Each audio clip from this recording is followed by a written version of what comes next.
Bismillahirrahmanirrahim. Lecture of Bio for 10th class. Today is our topic of discussion nervous system disorder. आज हम chapter number 3 का last topic discuss करेंगे nervous system disorders.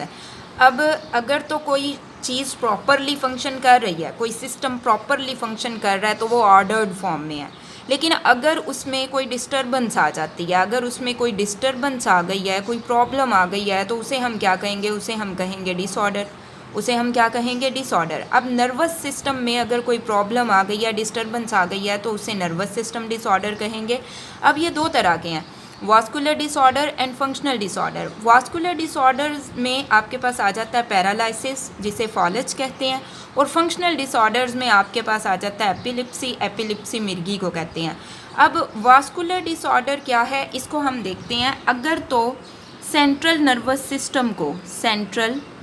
System को blood supply properly नहीं हो रही, blood supply properly नहीं हो रही सेंट्रल नर्वस सिस्टम को, तो इस कंडीशन को वास्कुलर डिसऑर्डर कहेंगे, और ये बेसिकली पैरालिसिस है। अब सेंट्रल नर्वस सिस्टम को ब्लड सप्लाई नहीं हो रही, अब इसकी क्या रीज़न्स क्या हैं?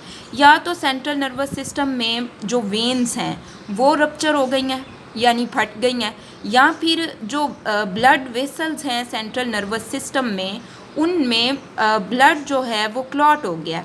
सेंट्रल नर्वस सिस्टम में जो वेसल्स हैं उनमें ब्लड क्लॉट हो गया, तो इस वजह से सेंट्रल नर्वस सिस्टम को ब्लड सप्लाई प्रॉपरली नहीं हो रही होती, और एज अ रिज़ल्ट मसल्स ठीक तरह से काम नहीं करते। अब इसका क्या रिलेशन है सेंट्रल नर्वस सिस्टम और मसल्स का? जब सेंट्रल नर्वस सिस्टम को ब्लड सप्लाई प्रॉपर ना हो तो वो नर्व इम्पल्स प्रॉपरली जनरेट नहीं कर सकते, नर्व इम्पल्स प्रॉपरली जनरेट नहीं करते। So as a result muscles के पास कोई मैसेज ही नहीं जा रहा। जब मैसेज ही नहीं जा रहा तो मसल्स प्रॉपरली फंक्शन नहीं करते। अब पैरालिसिस जो है वो पूरी बॉडी को भी हो सकता है, यानी पूरी बॉडी को भी फॉलेज हो सकता है, लिम्स को भी हो सकता है। लिम्स किन्हें कहते हैं? बाजुओं और टांगों को, और लोअर एक्सट्रीमिटीज़ में भी हो सकता है, यानी सिर्फ टांगों को भी हो सकता है। नेक्स्ट आपके पास है एपिलिप्सी। एपिलिप्सी मिर्गी के दौरों को कहते हैं, और ये फंक्शनल डिसऑर्डर है। इसमें क्या होता है? इसमें ब्रेन जो है या सेंट्रल नर्वस सिस्टम है वो नर्व इम्पल्स की जनरेशन प्रॉपरली नहीं कर रहे होते, यानी नर्व इम्पल्स जनरेशन में प्रॉब्लम आ जाता है। एपिलिप्सी में नर्व इम्पल्स जनरेशन में डिस्टर्बेंस आ जाती है, प्रॉब्लम आ जाती है, या तो बहुत ज़्यादा जनरेट होनी शुरू हो जाती हैं या बहुत कम जनरेट होनी शुरू हो जाती हैं। सो एज अ रिज़ल्ट क्या होता है? अनकॉन्शियस स्टेट हो जाती है, पेशेंट को पता ही नहीं चलता कि उसके साथ क्या हो रहा है। तो ये दौरे होते हैं एपिलिप्सी के, और जब किसी पेशेंट को एपिलिप्सी का अटैक हो तो उसके मुंह में कुछ नहीं डालना चाहिए, क्योंकि वो अनकॉन्शियस स्टेट में होता है, तो माइट भी पॉसिबल वो अपनी टंग को बाइट कर ले, यानी अपनी ज़ुबान काट ले।